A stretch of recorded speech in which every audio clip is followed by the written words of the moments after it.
Grande abraço a você, nós estamos chegando para mais um Sul Minas Esporte. E hoje a gente vai lamentar mais uma derrota aqui do Vulcão, né? O Poços de Caldas Futebol Clube acabou perdendo do líder Guarani por 2-0 ontem pela manhã aqui no Ronaldão em Poços de Caldas. Mas na verdade houve uma evolução. Aí o torcedor pode dizer, mas evoluiu e perdeu de 2-0. O time estava se comportando bem, conseguindo jogar até de igual para igual com a equipe do Guarani. Claro que o Guarani é um time que está há mais tempo junto, começou a pré-temporada lá atrás com a mesma formação, é um time que tem um investimento muito alto, então tecnicamente é inegável que o Guarani tem um time mais estruturado do que o Vulcão. Mas estava vendo um jogo muito equilibrado, né, dentro dessa análise que eu estou fazendo. Só que aí teve um pênalti, e esse pênalti foi o divisor de águas a favor do Guarani.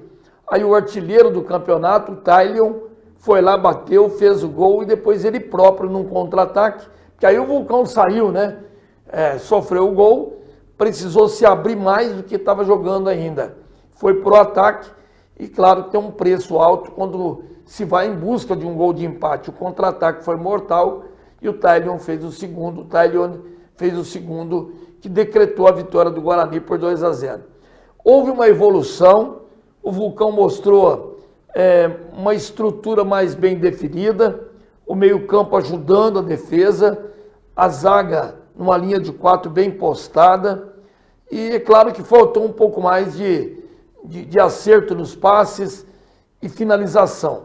Mas enfim, a evolução já foi visível, devem aparecer entre hoje e amanhã mais algum nome no bid, que chegaram 9 jogadores, só 4 foram utilizados ontem, então tem mais jogador aí que podem ajudar o Marcelo Albino, técnico, a reestruturar melhor a equipe do Vulcão. Mas o pênalti foi pênalti mesmo, não tem discussão.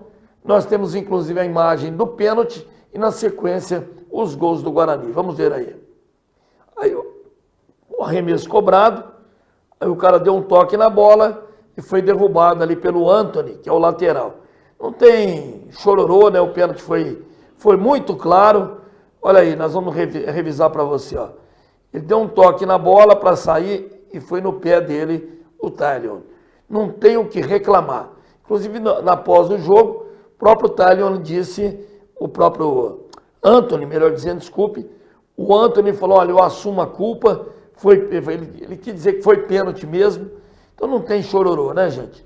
E aí o melhor atacante do campeonato, está com 9 gols agora, com os 2 de ontem, foi lá, pegou a bola, falou, deixa comigo, e meteu a bola no fundo do gol do Felipe, né? O goleiro para um lado, a bola para o outro, um pênalti muito bem cobrado, e aí foi o divisor de águas, né? Porque o gol do pênalti, sem dúvida alguma, abriu as portas para uma nova vitória do Guarani. Até então, eu repito, era um jogo mais ou menos equilibrado. Eu entendo que se tivesse empatado, seria um bom resultado para o Vulcão ontem, que mostrou já a reação que eu estou falando, mas aí o Tailion, né, que é o artilheiro do campeonato, foi lá, pôs a bola na marca da Cal e não teve dúvida em tocar no canto esquerdo do Felipe, que foi para o canto direito, muito bem cobrado o pênalti, 1-0 para a equipe do Guarani. Olha aí, ó, bola num canto, goleiro no outro e saiu para o abraço, né? Muita festa no banco do Guarani, porque foi o início da manutenção da invencibilidade e mais do que isso, né? Invencibilidade com 6 vitórias, né? Poderia ter um empate no meio, seria invicto ainda. Mas foi uma vitória a mais, então são 6 jogos, 6 vitórias. E aí, ó, contra-ataque, o próprio Tailion saiu no desespero, o Felipe, não tinha o que fazer, e o artilheiro do Guarani foi lá para beliscar o segundo, que decretou o 100% de aproveitamento desse time do Guarani. É um time arrumado, organizado. O treinador veio lá do Santa Cruz do Recife, trouxe João Paulo, trouxe com ele vários jogadores que estavam lá, estão jogando, é um time que está preparado para subir, não é só para se classificar agora, não. Tem time para ser até campeão da segunda divisão. Então foi uma parada dura para o Vulcão, mas o Vulcão mostrou uma certa evolução. Aliás, eu quero agradecer aqui o Edivaldo Moreira e o Donizete Barbosa, que são lá de Pouso Alegre, parceiros nossos, porque eu estava trabalhando ali para a Rádio Arquibancada e eles fizeram o trabalho de reportagem numa entrevista, inclusive, que o Donizete fez com o técnico Marcelo Albino, ele falando dessa, apesar da derrota, dessa evolução do time. Vamos lá. Sim, né? Infelizmente o resultado não é o que a gente esperava e a equipe, assim, taticamente melhorou, desenvolveu melhor. Falta um pouquinho mais de ficar com a bola, alguns detalhes, mas assim, em 3 dias a gente não consegue também fazer muito mais do que isso. Mas eu estou satisfeito com os atletas que se entregaram, procuraram fazer. A arbitragem um pouco duvidosa, mas vocês assistiram aí, vocês viram desde o primeiro minuto minando em cada lance. Mas tá jóia, e a gente sofreu o pênalti agora no finalzinho, e numa situação a gente tentando empatar o jogo, eles conseguiram encaixar um contra-ataque e fazer o 2-0, né? Mas eu tô orgulhoso desses meninos também, que já demonstraram uma entrega melhor, uma evolução melhor. Agora não adianta, a gente precisa pensar no próximo jogo aí, né? E em Machado, e a gente procurar ir lá fora de casa e ganhar esse jogo tão importante para nós. Agora, a classificação ficou um pouco mais distante, Marcelo, mas o trabalho continua. Eu acho que o Poços de Caldas está numa evolução, o time está evoluindo e ainda tem a chance de buscar essa terceira vaga, Marcelo. Sim, sim. Hoje a gente enfrentou uma equipe muito bem treinada, com mais tempo de trabalho, né? Desde a pré-temporada, o mesmo treinador, mesma ideia. E aí o Poços agora já está com o seu terceiro treinador, né? Então fica essas mudanças aí também, atrapalha um pouco os atletas a entender, porque cada um pensa de uma forma no futebol. Mas nós precisamos, né, continuar confiando, acreditando e salvar o trabalho, né? Salvar o trabalho. Se não der para classificar, tudo bem, mas que a gente consiga engatar 4 vitórias daqui para frente. Não é difícil, não é impossível. Dá para fazer, é a gente recuperar agora esses atletas, fisicamente e mentalmente, para que a gente possa fazer um grande jogo na quarta-feira lá em Machado e sair de lá vitorioso. O Marcelinho tem toda a razão, cara. Quando ele fala que o time já evoluiu, e evoluiu mesmo. Ganhar é outra coisa. Então, a partir de agora, e devem entrar outros jogadores aí para ajudar o Marcelo Albino. É um cara consciente, fala a verdade. Inclusive, ele falou da arbitragem aí, foi a pior arbitragem que eu vi na temporada. Eu não estou aqui falando só da segunda divisão, não. Eu estou falando também dos jogos da Caldense no módulo 2. Foi a pior arbitragem. O pênalti foi pênalti, é indiscutível. Isso é uma coisa. Agora, ao longo do jogo, o Marcelinho falou que ele minou, e minou mesmo. Tanto para mim, quanto para o Valdir Marques, estava comentando para a Rádio Arquibancada. O próprio André Luiz, o narrador da Rádio Arquibancada, falou muito claro. Foi uma arbitragem horrorosa. Então, não justifica. Não é se ele tivesse apitado maravilhosamente bem. Eu penso que o Guarani teria vencido do mesmo jeito. Não foi pelo resultado. Estamos falando pela arbitragem. Péssima. Então, fica esse registro, embora o pênalti, na minha opinião, desde o momento que eu estava lá no estádio, eu falei, foi pênalti. A gente tem a experiência de poder afirmar, e eu afirmei com muita categoria. E você viu a imagem aí, não tem o que discutir. Vamos ver os resultados a partir de sábado. Nós já trouxemos aqui os resultados da quarta e da quinta-feiras, e agora vamos falar dos resultados de sábado e de ontem. No sábado, lá em Paracatu ganhou do Nacional de Uberaba por 3-0. O Uberaba ganhou do Araguari por 2-1. Jogo difícil, né, para o Uberaba, estranhamente. Mas ganhou do Araguari de 2-1. O Tupinambás, olha só, o Vila Real veio aqui em Poços, ganhou do Vulcão por 4-0. No jogo seguinte, perdeu em casa para o Tupinambás por 4-0. Virou a tabela, foi em Juiz de Fora, levou 6-0 do Tupinambás. Eu quero explicar aqui que o time do Vila Real, em alguns jogos, se divide. Alguns jogadores, mais ou menos a metade, vão para o Sub-20, que está lutando para subir para a primeira divisão do Sub-20.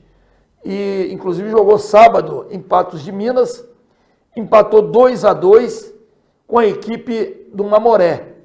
Inclusive, eu acho que nem o Simeão foi para Juiz de Fora, porque não deu tempo de terminar o jogo sábado à tarde lá em Patos de Minas e do outro lado do estado para dirigir o time contra o Tupinambás. Deve ter sido o auxiliar técnico que dirigiu o time lá. Então, dividiu. Quando está todo mundo, é um time. Quando está dividido, é outro time, infelizmente. Mas é uma boa equipe do Vila Real. Não sei se eles vão jogar com o Vulcão, com o time completo, na quarta-feira. Se jogarem, fica mais difícil para o Vulcão. 6-0, portanto. O Vulcão perdeu do Guarani 2-0 e no outro jogo social empatou com o Boston City em 0-0. Vamos ver as classificações dos grupos. No grupo A, 100% de aproveitamento. Coimbra, 15 pontos em 5 jogos. Em segundo, Contagem, com 7 pontos. Em terceiro, o América de Teófilo Otoni, também com 7. Em quarto, o Boston City, com 4. E em quinto, o Social, que não ganhou de nenhum ponto. Ganhou um ponto, aliás, até agora. No grupo do Vulcão, em primeiro, o Guarani, 18 pontos em 6 jogos, 100% de aproveitamento. Em segundo, o Inter de Minas tem 13 pontos. Em terceiro, o Tupinambás com 12. Hoje seria um dos 2 melhores terceiros colocados, que também se classificariam. Em quarto, o Vila Real tem meia dúzia. Em quinto, o Vulcão com 4. E em sexto, o Atlético de Três Corações com 0 ponto. E o grupo C tem o Uberaba em primeiro com 12, o Paracatu em segundo com 9, em terceiro o Nacional de Uberaba, que hoje seria o segundo melhor terceiro colocado e também hoje teria vaga na outra fase do campeonato com 9 pontos. Aí vem o Exub com meia dúzia e em último o Araguari, que não ganhou de ninguém e que tem menos 16 gols, ou seja, marcou 1 e sofreu 17 gols até agora. Então é isso aí. Quarta-feira, uma nova rodada, né? Na quarta-feira, a sequência da competição, nós teremos aí o Boston City jogando contra a equipe do Coimbra, lá em Manhuaçu. O Contagem pega o Social lá em Contagem. O Atlético Três Corações enfrenta o Tupinambás em Três Corações. O Vila Real enfrenta o Vulcão às 3 horas da tarde na quarta-feira, lá em Machado. E os demais jogos, em Divinópolis, o Guarani pega o Inter de Minas, é um clássico ali da região. O Exub enfrenta o Nacional de Uberaba lá em Uberlândia e o Uberaba pega o Paracatu na cidade de Uberaba. Então são os jogos da próxima rodada da segunda divisão. Nós vamos para um primeiro bloco de intervalo e a gente volta daqui a pouquinho com mais informações aqui no nosso Sul Minas Esporte. Até já.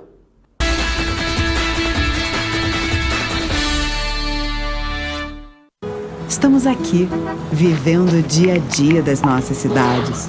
Somos vizinhos, conterrâneos e profissionais de saúde. Uma rede de pessoas que cuida e coopera para levar tranquilidade e qualidade de vida a cada canto do Brasil. O maior sistema cooperativo de médicos do mundo está aqui. Aqui tem gente. Aqui tem vida. Aqui tem Unimed. O Plano São Luís não para de crescer.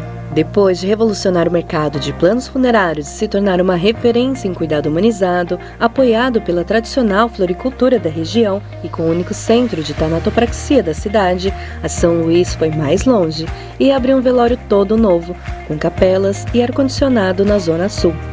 Agora, a São Luís comprou o Cemitério Parque e já fez diversas melhorias. Plano São Luís, esse é de Poços, esse eu confio.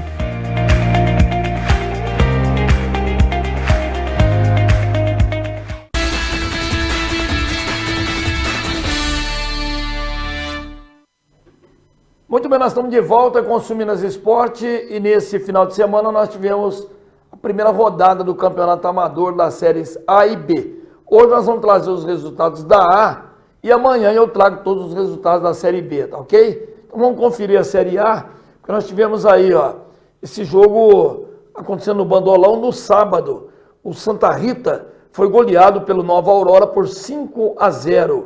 Tivemos também No domingo, o empate entre o Grêmio e o São Roque em 2-2. Outro jogo, também no domingo, o Outro Nível empatou com o Atlanta em 2-2. Nós tivemos ainda o Sport, que goleada, hein? Isso aconteceu também no domingo, 13-1, o Sport goleando o Golden Soccer. Então é muito gol, hein, gente? Nós tivemos ainda o América Poços perdendo para o Três Barras, também no domingo lá no Córrego Dantas. E ainda são mais 2 jogos, né? Nós tivemos o empate do Juventude contra o Curimbaba no Bandolão no sábado. E como último jogo, o Guarani ganhou do Paris São José também no sábado, lá no Bandolão, pelo placar de 2-0. Então tá ok. Amanhã nós vamos trazer aqui os resultados da Série B do Campeonato Amador para você que acompanha a competição amadora aqui em Poços de Caldas. Eu queria falar agora do basquete sub-17 da Caldense, que acaba conquistando aí um belíssimo resultado, né? Jogando contra o Flamengo de Americana. Na última sexta-feira, a equipe masculina de basquete sub-17 da Caldense brilhou em quadra pela Série Prata da Associação Regional de Basquete, e lá no ginásio Dr. Ronaldo Junqueira. Foi palco, então, de uma convincente vitória da veterana sobre o Flamengo de Americana por 62-41, no comando do técnico Otávio Damião, né?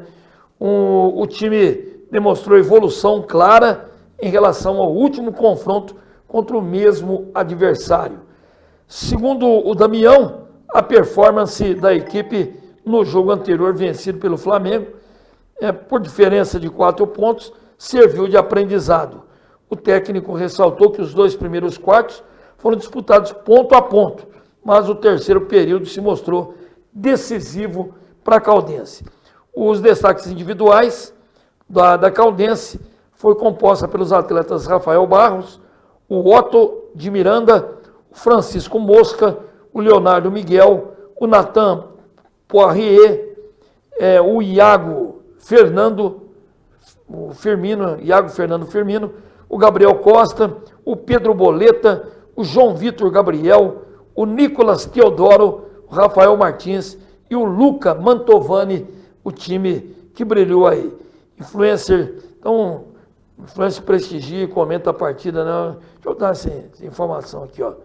O alto nível técnico das equipes de basquete tem atraído cada vez mais público, incluindo personalidades influentes do esporte, como o influenciador digital Guilherme Domingues. Está aí, ó. Guilherme Domingues, que acabou responsável pelo canal de basquete Santa Sexta no YouTube. Teve presente, que legal, hein? Parabéns. Então é isso aí, o basquete sub-17 da Caldense, num momento bacana, e a gente está sempre fazendo esse destaque aqui. Como nós vamos falar também do Festival de Judô da Caldense, que nós temos inclusive um vídeo para você acompanhar, que a Caldense, sem dúvida alguma, fazendo uma performance bacana, entregando faixas, mostrando novos atletas, presença dos pais, presença da diretoria da Caldense, ali o presidente, os 2 vice-presidentes, diretores do próprio basquetebol, do próprio judô da Caldense, e muito bacana mesmo, aí a apresentação de jovens atletas, né? E isso mostra a evolução do basquetebol dentro do próprio clube, Associação Atlética Caldense. Muito legal, parabéns aos organizadores do evento e parabéns aí principalmente ao clube por dar essa abertura muito bacana, uma das modalidades olímpicas mais destacadas, que é o judô, e a gente está sempre aqui para fazer essa divulgação, né? Masculino, feminino, infantil, adulto, entrega de faixas, muito, muito bacana mesmo. Eu queria falar também do futebol do brasileiro da Série B, para a gente fechar esse bloco. Lembrando que tivemos jogos na sexta-feira. O Ceará bateu o Brusque por 1-0, Coritiba empatou em casa com o Goiás 0-0 e o Paysandu ganhou do Ituano lá em Belém do Pará por 1-0. No sábado, tivemos também o Vila Nova empatando com o Botafogo de Ribeirão Preto em 1-1 e o Santos, que assumiu temporariamente a liderança novamente, bateu o Operário do Paraná por 1-0. Inclusive, nós vamos conferir aqui Bom, vamos falar primeiro dos jogos de ontem, né? Ontem o CRB venceu o América Mineiro por 2-1 e o Mirassol empatou com o Sport em 0-0 lá em Mirassol. Agora sim, vamos ver o gol do Santos, o gol do Juliano, que acabou, depois de uma boa jogada pelo lado esquerdo do Guilherme, né? Guilherme evoluiu, tocou para o Juliano, livre de marcação, só tocou a cabeça na bola e saiu por abraço. Foi o único gol do jogo, 1-0 para a equipe do Santos. Você vai ver que o Santos, pelo menos até o fechamento da rodada, é líder. Já jogou 29 vezes, tem um jogo a mais que o Novo Horizontino, mas está com 53 pontos. O Novo Horizontino é o segundo, um jogo a menos, 51. Em terceiro, o Sport e o Mirassol com 47. E aí depois nós temos Vila Nova, Ceará, América Mineiro, Coritiba, Avaí, Operário, Amazonas, Goiás, Chapecoense, Paysandu, Ponte Preta e o Botafogo de Ribeirão Preto, que é o último ali fora da Zona Vermelha. Na Zona Vermelha, CRB, Brusque, Ituano e o último é o Guarani de Campinas. A gente lembra que 2 jogos serão hoje. O Novo Horizontino joga contra a Ponte Preta, é o confronto do filho, né, que é o técnico do Novo Horizontino, Eduardo Batista, contra o pai, o Nelsinho Batista, que é o técnico da Ponte Preta. Significa dizer o seguinte: o Novo Horizontino precisa ganhar para continuar líder do campeonato. E a Ponte Preta precisa ganhar para fugir da zona do rebaixamento. Confronto de pai e filho lá em Novo Horizonte. E o Guarani joga uma cartada importante em casa contra a equipe do Avaí. Vamos fazer o seguinte: mais um pequeno intervalo. Na volta, o último bloco informativo aqui no Sul Minas Esportes. Até já.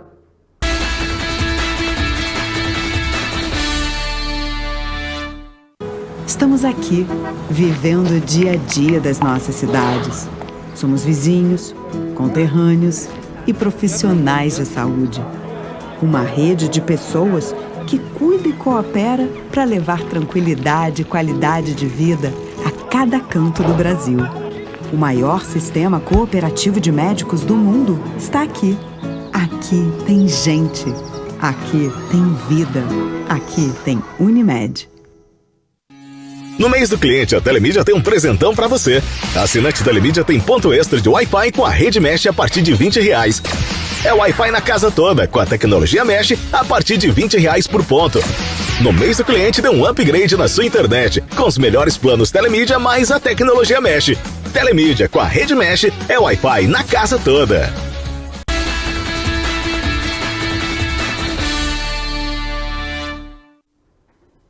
Muito bem, nós estamos de volta para falar do Brasileirão, porque sábado nós tivemos 2 jogos no último sábado pelo Brasileirão, conferindo aí os resultados de sábado e também os de domingo. No sábado, o Palmeiras bateu o Atlético Mineiro por 2-1 lá na Arena do Palmeiras e o Botafogo empatou com o Grêmio 0-0 no Rio. No domingo, né, ontem, Juventude empatou em casa com o Bragantino 1-1, São Paulo ganhou do Corinthians, o Corinthians terminou com 9 jogadores em campo. Mas foi guerreiro. O Corinthians perdeu de 3-1 do São Paulo. Esse jogo aconteceu lá no Distrito Federal, em Brasília. O Fortaleza bateu o Cuiabá por 1-0. E o Atlético Goianiense ganhou do Fluminense por 1-0. Foram os jogos da Série A nessa última rodada.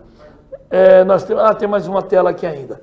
O Internacional bateu o Vitória por 3-1 lá em Porto Alegre. O Cruzeiro empatou com o Vasco 1-1 em Belo Horizonte. O Bahia ganhou do Criciúma lá em Salvador por 1-0. E o Flamengo, a duras penas, venceu o Atlético Paranaense por 1-0. Esse resultado magérrimo provocou a demissão do Tite e de toda a comissão técnica do Flamengo. Agora o Felipe Luiz, que aposentou há poucos dias, pouco tempo agora, está dirigindo a base do Flamengo, vai assumir interinamente o comando técnico do Flamengo. Então, bye bye Tite, né? Não estava indo bem mesmo. E agora sim nós vamos falar aqui vamos conferir os gols da vitória do Palmeiras sobre o Atlético por 2-1. Vamos lá. Aí, o goleirão salvou aí aquilo que podia ser... Ah, não, foi pênalti, né? Pênalti. Aliás, 3 gols de bola parada, né? Primeiro gol de pênalti. 1-0 aí o Gabriel, o Veiga, né? O Veiga que fez o gol. De bola parada, o Hulk empatou. Houve um leve desvio ali na barreira. Muito bem cobrada a falta do Hulk. E novamente o Veiga fazendo mais um gol de pênalti. Uma bobeira, né? Um pênalti. Aliás, estão sendo criteriosos demais na marcação de pênalti, né? Aí foi de novo para a bola e não teve dúvida do Rafael Veiga na feitura de mais um gol de bola parada. 3 gols de bola parada. E nós vamos ver também aqui os gols do São Paulo em cima do Corinthians. Vamos lá, 3-1. O São Paulo, uma bola cruzada, aí foi para o VAR, né? O VAR definiu que foi pênalti. Aí, cobrança do Lucas. Muito bem cobrado. O goleiro acertou o canto, mas é difícil pegar uma bola a meia altura, quase que no ângulo, né? Do Lucas, 1-0 para o São Paulo. São Paulo continua evoluindo. Aí na cobrança do Wellington Rato, jogou aqui na Caldense. E o Arboleda de cabeça fez 2-0 para o São Paulo. E o Corinthians já estava com 1 a menos. Aí na cobrança de falta, a bola espirrou, ficou ali no bate-rebate dentro da área e o Romero esse é o Yuri Alberto, acabou fazendo o único gol do Corinthians. Só que aí com 2 a menos, ficou difícil, né? Uma bola tocada lá na ponta, mais um gol do São Paulo, o André Silva, fazendo aí, portanto, 3-1 para a equipe do São Paulo. Lutou muito o Corinthians, se com 11 contra 11, um clássico difícil, imagina nessas circunstâncias aí, né? A gente não vamos tirar as sonoras hoje, vamos falar da classificação, Guigo, para a gente já dar um tapa mais avançado dentro do programa aí, ó. Os 4 primeiros ali, Botafogo, 57, o Palmeiras encostou com 56, o Fortaleza está na cola com 55, e depois tem o Flamengo com 48. Depois tem São Paulo e Bahia, e dando na sequência Inter, Cruzeiro, Vasco, Atlético Mineiro, Bragantino e Juventude.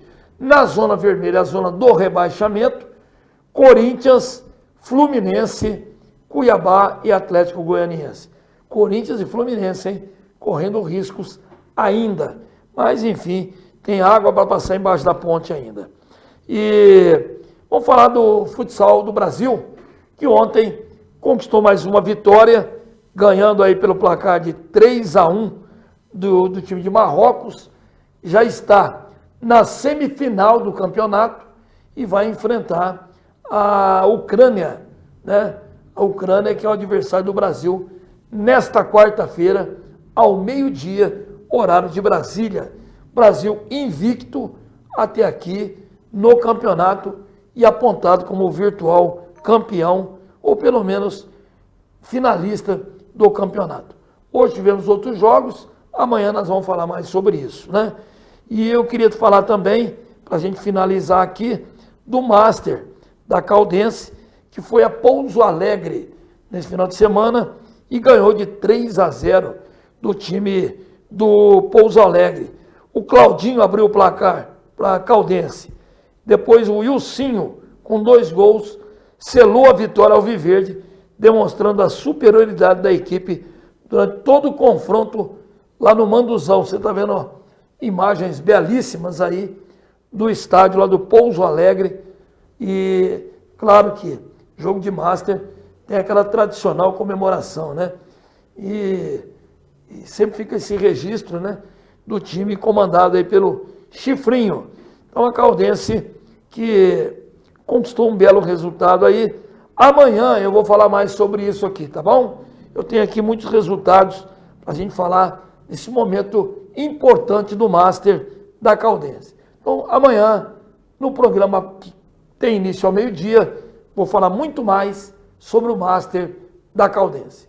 Até lá, então, um grande abraço e prometo que amanhã volto com mais informações. Até lá.